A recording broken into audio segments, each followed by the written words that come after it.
Bonjour à tous, j'espère que vous allez bien. On se retrouve aujourd'hui pour une page d'art journal. Je vais réaliser un défi Sochou là de Shoe and Flower. Je vais essayer de participer à tous les thèmes. Pour l'instant, j'en ai que 2 sur 4, peut-être même 5, mais je vais essayer de rattraper mon retard. Alors, je m'excuse, j'ai pas publié de vidéo Cricut mercredi juste avant là, que je publie cette vidéo. J'ai pas eu le temps de faire ma voix off. En fait, la vidéo était prête, mais j'ai pas eu le temps de faire la voix off. Euh, Normalement, je devrais plus avoir. Enfin, je dis ça, je croise les doigts, je touche du bois. Je devrais plus trop avoir de retard quand Raphaël sera à l'école, puisque j'aurai quand même 4 jours où il sera à l'école. Donc j'espère ne plus avoir ces soucis-là et que j'aurai un petit peu d'avance. Alors là, en soi, j'ai du retard, mais uniquement dans mes voix off. J'ai pas mal de vidéos... Alors certaines sont pas montées, mais voilà, j'ai pas mal de vidéos filmées, des vidéos un peu montées, voire montées. Et il me manque juste les voix off. Donc voilà, je m'excuse d'être un petit peu aléatoire en ce moment. J'espère que d'ici septembre, voilà, ce sera un souci derrière moi. Donc, comme je vous l'explique, là, donc les vidéos Enfin, les vidéos art journal vont être centrées pendant un petit moment, du moins normalement, sur les défis Sochou, donc de Shoe and Flower, donc la marque de tampons. Et en fait, voilà, je me suis dit que j'allais filmer mes réalisations. Je le fais pas toujours quand je fais des défis ou des challenges là, proposés par les marques. C'est vrai que des fois je fais juste une photo et je vous la publie. Là je me suis dit que j'allais essayer de filmer tout. Alors le thème c'était la campagne, enfin je me rappelle plus, je vous le mettrai à l'écran. Mais voilà, le thème forcément c'était à la campagne. Et du coup moi j'ai, en titre vous allez voir, j'ai mis cueillette à la campagne. Et ce que j'avais de la campagne, ça faisait assez Halloween, on va dire, ou peut-être beaucoup automnal. Et j'avais pas forcément envie de faire trop automnal non plus, parce que bon, quand voilà, c'est quand que je me rappelle plus quand est-ce que ça a commencé, mais enfin bon, en gros, en milieu de l'été, on n'a pas forcément envie de faire une création automnale, même si on a de l'avance, normalement, oui, on pourrait, mais n'ayant pas beaucoup d'avance, moi, voilà. Du coup, je suis partie sur une scène avec ce que je pouvais, on va dire, qui fasse pas trop automnal non plus, même si j'ai pris des courges, enfin pas des courges, comment ça s'appelle? Si, c'est ça? J'ai un doute.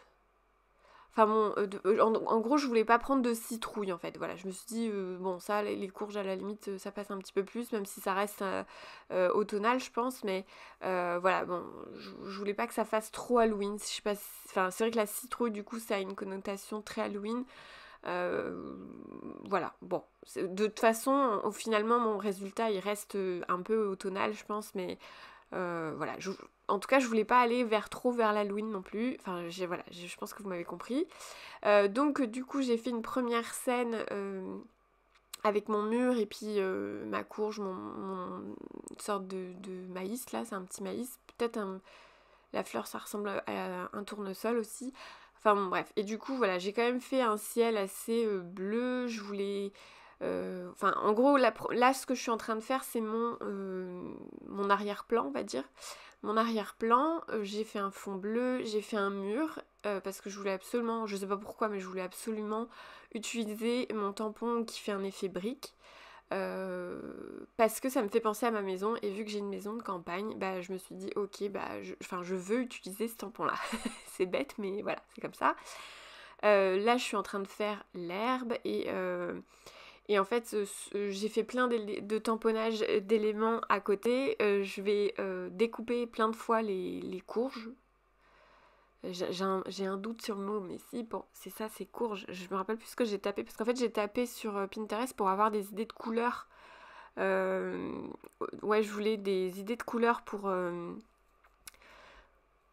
mes mises en couleur. En fait, je voulais pas qu'elles soient toutes identiques, mes courges, et du coup je me suis dit ok, il faut que j'aille voir sur internet pour avoir des idées de couleurs. Et du coup, c'est vrai que du coup j'ai osé, je pense, un peu plus de fantaisie que si j'avais juste fait de tête en fait. enfin façon de parler, mais parce que ça reste des choses plausibles finalement. Mais voilà, je pense que j'aurais eu moins l'idée de le faire si j'avais pas cherché sur internet. J'ai tout fait à l'aquarelle, toute la mise en couleur est à l'aquarelle, sauf vers la fin où j'ai sorti mes crayons de couleur Aquarellab Aquagrip là. Et je crois que j'ai aussi sorti des feutres Tombow, mais je suis pas, enfin on verra, je suis pas 100% sûre. Enfin bref. Alors là, vous voyez, je fais une sorte de jonction. Enfin, c'est vrai que ça peut vous paraître bizarre, mais j'ai monté entre guillemets l'herbe qui dans ma tête n'est pas de l'herbe. Ce que je voulais, c'était que je voulais pas que la ligne d'horizon soit au même niveau que le bas de mon mur. Je voulais que derrière, on imagine quelque chose de garni, comme, je sais pas, comme une haie ou comme d'autres plantations, quelque chose comme ça. Je voulais pas que ma ligne d'horizon voilà, soit trop basse. Je voulais vraiment qu'on ait l'impression que derrière il y ait des choses à ramasser, des choses à cueillir, etc. Bon, je suis pas 100% sûre d'avoir réussi cet effet-là, mais bon, en soi c'est pas très important puisque tout ce qui va être important c'est ce qui se passe en avant de cette scène-là et pas forcément derrière cette scène-là. Alors ça m'a pris vraiment très longtemps, je crois que j'ai dû m'y reprendre en 3 fois mes caisses pour vraiment avoir la couleur que je voulais, les effets un petit peu que je voulais, parce que forcément j'ai essayé de faire en sorte que ce soit pas trop lisse, parce que vu que c'est du bois, bah un bois c'est pas vraiment uniforme de A à Z, enfin bon bref, voilà, ça m'a pris du temps, mais voilà, comme d'habitude, s'il faut que je m'y prenne en 3, 4, 5 fois, bah je le fais, etc. Forcément là mes couleurs je les trouvais un peu trop clair, donc voilà, je suis allée comme d'habitude par couche. Ça, c'est pas la première fois que je vous le dis et je vous le redirai probablement plein de fois, mais je préfère toujours faire trop clair au début et foncer tout doucement plutôt que de faire trop foncé et de m'apercevoir que c'est pas ce que je voulais et que bah, c'est trop tard, il faut recommencer quoi. Donc pareil au niveau, alors c'est pour ça aussi que je fais plusieurs fois mes tamponnages, c'est que au cas où j'ai reloupé, j'ai tout de suite un tamponnage d'avance. Tout simplement parce que le tamponnage, quand je le fais, je l'utilise jamais tout de suite après, puisque j'ai besoin que l'encre a besoin de sécher et pour pouvoir, pour que je puisse aquareller après par derrière. Donc, bah, au moins, quand j'ai un tamponnage d'avance, je n'ai plus besoin d'attendre puisqu'il a déjà été fait depuis un petit moment. Là, je suis en train de faire l'écureuil. L'écureuil, c'est pareil, je m'y suis prise en plein de fois. J'ai vraiment pris mon temps pour essayer de faire quelque chose d'un petit peu cohérent. Enfin bon, cohérent, façon de parler aussi. Hein, de toute façon, ça reste une page d'art journal et je cherche pas forcément à faire réaliste, mais je cherche à faire ce qu'il y a dans ma tête. C'est toujours ce qu'il y a de plus compliqué au final. Même si au final, comme je vous l'ai dit, les courges, je suis quand même allée chercher sur internet des idées de couleurs parce que je voulais vraiment que les... Alors ah oui, c'est ça, j'ai pas tapé courge, ça y est, ça me revient, j'ai tapé coloquinte. Voilà, j'ai tapé coloquinte sur Pinterest, ça m'a donné des images magnifiques et du coup, je me suis dit, ah, c'est trop bien, Enfin, ça va être plus sympa à mettre en couleur que juste faire des trucs tout jaunes ou tout verts, enfin bref, qui ressemblent à juste des courges quoi. Du coup voilà, là je suis en train de faire les seaux. Les seaux, pareil, j'ai fait tout de suite, je sais pas pourquoi, mais j'ai fait tout de suite deux mises en couleur. Mais au final j'ai utilisé qu'un seau de... Enfin qu'un seau, qu'une image, voilà. Qu'est-ce que je peux vous dire d'autre? Oui, là j'ai utilisé comment on appelle ça, du grid paint. C'est rare que j'utilise cette couleur-là, j'ai remarqué parce que forcément à force d'utiliser ma palette, on voit très bien les couleurs qui sont plus usées que d'autres. Et là clairement le grid paint c'est pas vraiment une couleur que j'utilise beaucoup. J'ai plus tendance à utiliser le, le noir qui s'appelle comment déjà? Le noir ivoire je crois. Enfin bon bref, et du coup, bon, là forcément pour le saut, j'ai fait la facilité, j'ai pris directement du gris, mais j'aurais pu par exemple rajouter un petit peu de... mince, un petit peu j'ai un trou. Ah, j'utilise tout le temps cette couleur. Alors, je suis allée chercher mon nuancier, ce qui est vachement plus facile pour vous parler des couleurs. Alors voilà, c'est le indigo et le noir ivoire que j'utilise le plus, le gris de pain, pardon, c'est celui que j'utilise le moins. Et du coup là dans ces couleurs, forcément dans les couleurs de ma scène, je suis allée beaucoup dans les bruns, dans les ocres, dans les terres de sienne brûlée. J'ai également utilisé du rouge indien. Alors c'est vrai que le rouge indien, le nom est, je trouve pas très... je sais pas comment vous dire, mais c'est vrai que moi du coup le rouge indien, quand j'avais pas fait mon nuancier, j'aurais eu tendance forcément à les mettre dans les rouges, sauf que effectivement c'est plus un marron qu'un rouge. Alors il doit y avoir des pigments rouges à l'intérieur qui fait que on l'appelle rouge indien, mais au niveau couleur, enfin moi du coup je l'utilise beaucoup ce rouge indien, donc là actuellement dans ma palette, en bas dans les marrons c'est le deuxième godet. Et vous voyez bien il commence à se creuser et du coup bon, c'est la preuve que j'utilise beaucoup. Et en fait c'est vraiment pour moi un marron que j'aime beaucoup, c'est un marron un peu chaud. Euh, ouais, voilà. Du coup, je l'ai pas mal utilisé dans cette création. Alors, comme vous le savez aussi, j'utilise beaucoup mes créations en faisant des mélanges. Du coup, ça m'arrive souvent voilà, de faire un mélange, par exemple, du rouge indien avec du terre de sienne brûlée ou, euh, ou du garance brune avec du rouge indien. Enfin, bref. Ou des fois, carrément, je vais venir mettre un petit peu de jaune ou un petit peu d'orange pour l'éclaircir et lui donner un petit peu plus de peps. Bon, voilà, encore une fois, tout est une histoire de mélange, de préférence, de rendu qu'on souhaite et puis de test. Hein. Je teste toujours mes couleurs sur ma palette avant de venir les mettre sur mon papier. D'ailleurs, bon, c'est pas la première fois que j'y réfléchis, c'est juste que jusque-là, j'ai entre guillemets pas trouvé mon bonheur. Mais j'aimerais vraiment investir dans une palette en céramique et là, une grosse palette parce que j'avoue que les boîtes comme ça en métal où on vient, alors ça dépanne, hein, ça fait très longtemps que je fonctionne comme ça. J'en ai en plastique, mais c'est vrai que bon, voilà, le plastique c'est pas fantastique, hein, comme on dit. C'est juste que celles qui sont en plastique, elles ont pas beaucoup de, enfin celle que j'ai en tout cas moi, elle a pas beaucoup de, comment on appelle ça, d'emplacement pour faire des mélanges. Et moi, j'aimerais bien vraiment avoir un emplacement où je sais pas, où je peux faire au moins 15 mélanges, pas juste 5 quoi. Enfin bon bref, du coup voilà, je suis en train de chercher une palette assez conséquente. Même si elle me prend un peu de place, c'est pas grave, mais je voudrais réussir à vraiment faire plein de mélanges dans la même palette sans être obligée de la nettoyer à chaque fois. Enfin bon, bref, je vais passer à autre chose. C'est pas grave. Je vous en reparlerai au moment où j'aurai trouvé mon bonheur. Alors là, j'ai fait comme d'habitude, je reviens, c'est-à-dire que je change tout le temps. C'est-à-dire je fais un élément, je le mets de côté le temps que ça sèche un peu pour y revenir après et je passe à autre chose. C'est ça l'avantage aussi quand on fait des éléments séparés de sa page, c'est qu'on peut plus facilement passer à autre chose le temps d'un séchage. Si tout était sur la même page, des fois on est obligé enfin on ne peut plus rien faire entre guillemets puisque ça pourrait potentiellement abîmer notre création si jamais on va trop vite et que d'un seul coup on met un minuscule mais vraiment juste un poil de pinceau et que on touche un côté qu'il fallait pas, bam, la fusion se fait et c'est fichu.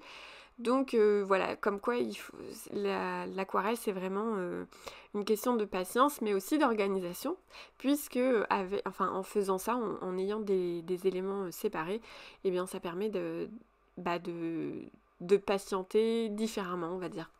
Alors là je m'attaque à mon mur. Ah oui, je vous ai pas expliqué mais dans le ciel, bon ça a été très rapide je pense, mais dans mon ciel pour faire un ciel un petit peu nuageux façon de parler parce qu'en fait c'est juste que je voulais pas un fond uniforme, mais si jamais vous voulez faire comme des nuages etc, il y a toujours la technique du mouchoir ou de l'essuie-tout, vous venez tamponner à certains endroits, ça reprend un petit peu de pigment et puis ça permet de faire voilà, il y a des petits effets de nuages ou des petits effets de ciel un petit peu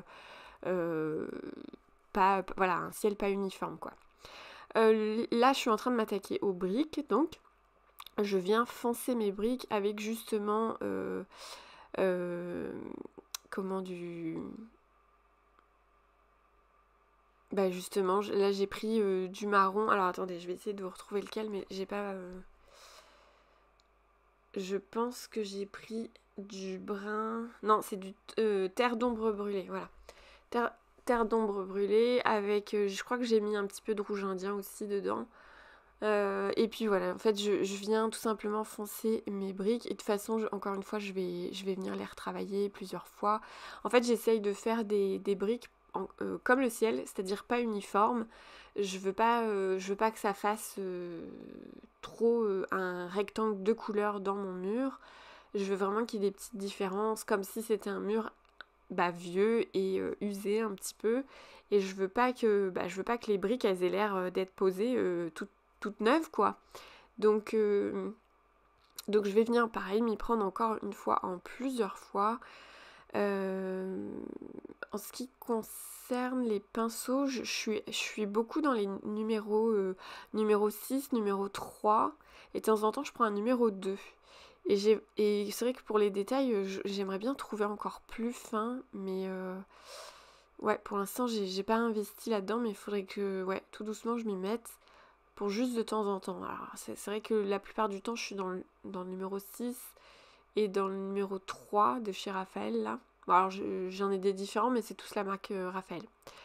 Qu'est-ce que je peux vous dire d'autre? Oui, du coup, voilà, je viens mettre un petit peu de couleur à chaque fois dans un coin et je trempe mon pinceau dans l'eau et je viens tout doucement estomper cette zone-là.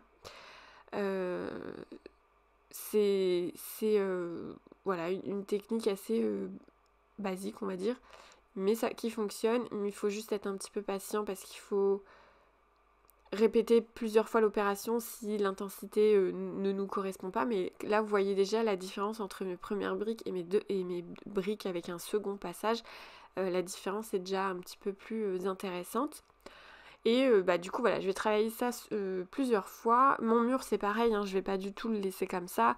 Je vais vraiment le retravailler, mais j'y vais par, comment on dit, par étapes, hein, tout simplement.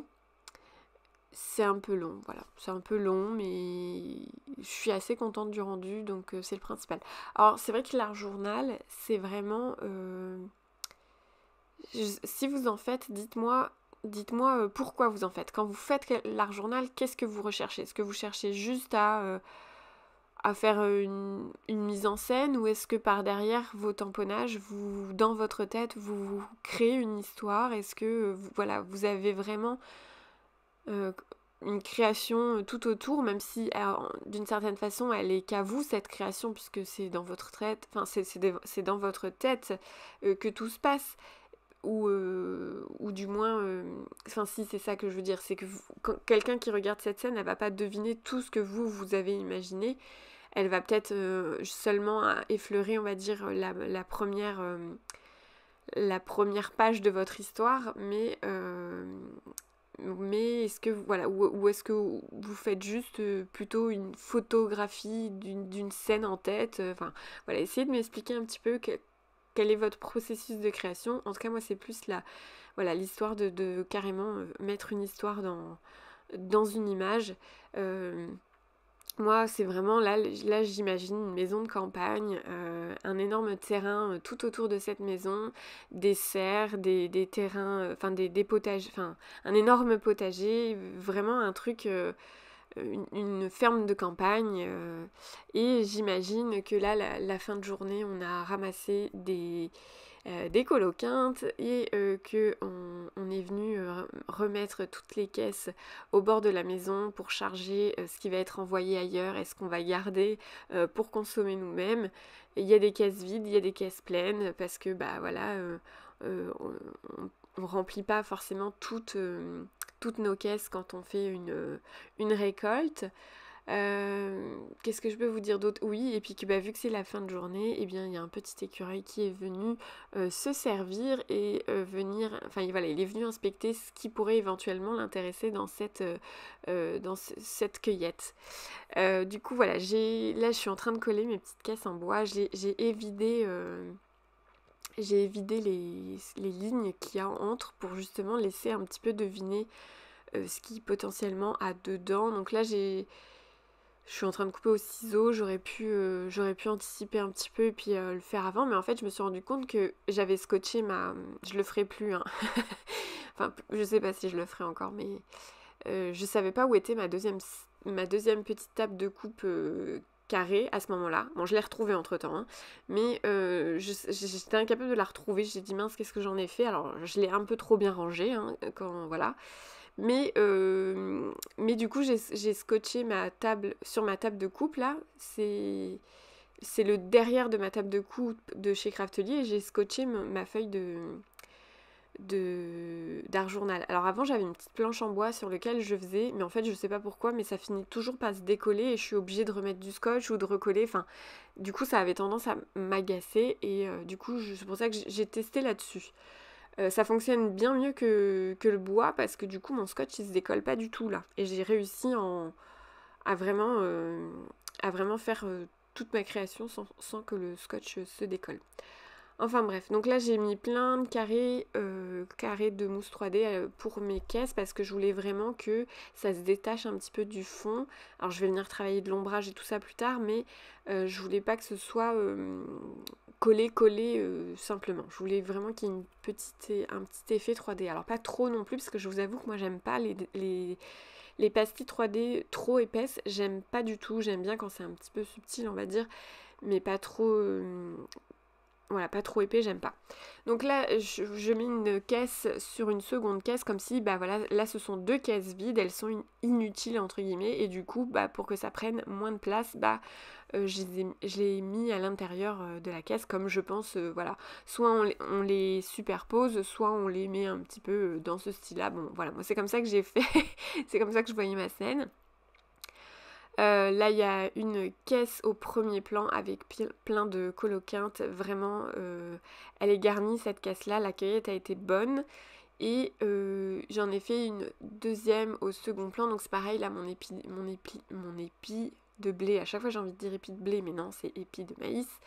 Je vais venir le retravailler un petit peu plus tard dans la vidéo. C'est pareil, vous allez voir, voilà, donc là je fais mon titre et je marque cueillette à la campagne. Donc j'ai utilisé que du Shoe and Flower hein, dans le tamponnage, puisque vu que c'est pour le défi Shoe and Flower, alors on est autorisé à utiliser d'autres marques, mais il faut que la majorité ce soit Shoe and Flower. Mais du coup moi je trouve que c'est un meilleur défi quand c'est que la marque et uniquement cette marque là.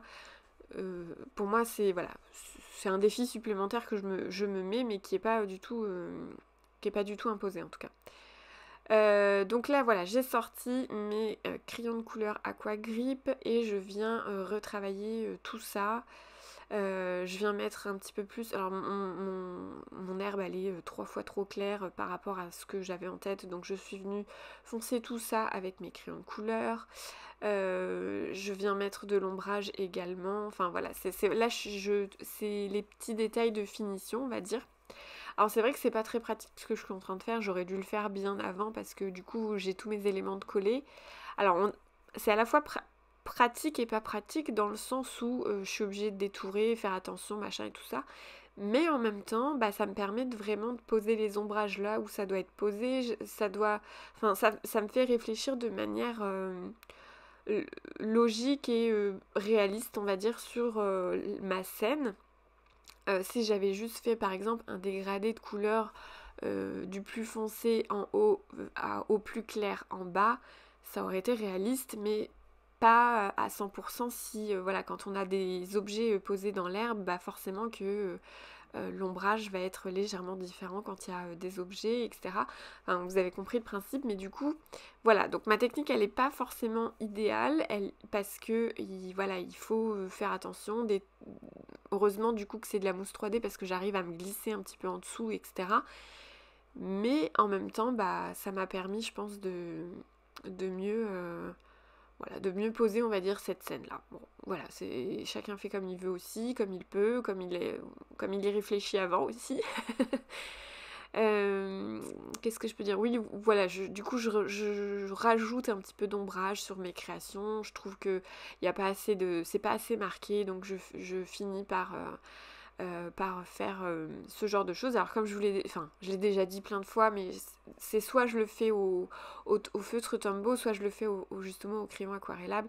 J'aime bien terminer mes finitions avec avec soit les feutres Tombow, soit les crayons aquarellables, parce que ça rajoute vraiment une différence, je trouve. Voilà, après encore une fois c'est une question de préférence. Là je reviens travailler plein d'éléments différents. La queue de mon écureuil, les ombrages différents. À chaque fois je suis vraiment allée mettre voilà, comme si les courges faisaient de l'ombre à la caisse derrière, etc.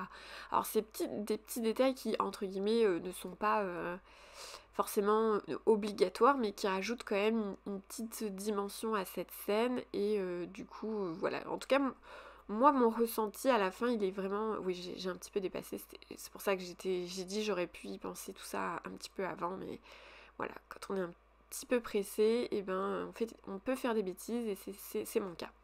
Bon voilà, j'ai un peu coupé et accéléré parce que bon, cette scène-là, elle a vraiment été très longue. De toute façon, j'ai pas calculé, mais je pense que de mémoire, je m'y suis prise en 3 après-midi, je crois. 3 siestes à Raphaël, hein, c'est comme ça que je compte actuellement. Je compterai différemment à partir de septembre, mais voilà, je reviens mettre un petit peu de masking tape parce que je voulais un petit peu refaire un effet herbe. Je trouvais que mon herbe elle était trop plate. Du coup j'ai essayé de faire un petit peu de brin d'herbe. Voilà, j'ai essayé. Je suis pas 100% convaincue de cet effet là, mais bon, après je trouve ça pas moche non plus ce que j'ai fait, mais voilà, c'est quelque chose qu'il faudra que j'essaye de retravailler. Bon, d'habitude je m'en sors un petit peu mieux pour l'herbe, mais là ouais, je sais pas. Moi, je suis venue estomper tout ça avec l'eau, hein. J'ai pris juste de l'eau dans mon pinceau à aquarelle, et du coup, je trouve que le résultat était quand même un petit peu mieux, mais voilà, c'est pas... Peut mieux faire, quoi, peut mieux faire. En tout cas, j'espère que cette vidéo vous aura plu, et en tout cas, je trouve que ma scène, j'ai réussi à vraiment faire en sorte que ce qu'il y avait dans ma tête est plutôt bien ressorti. Donc voilà, j'espère que cette vidéo vous aura plu, et je vous dis à très bientôt dans une prochaine vidéo.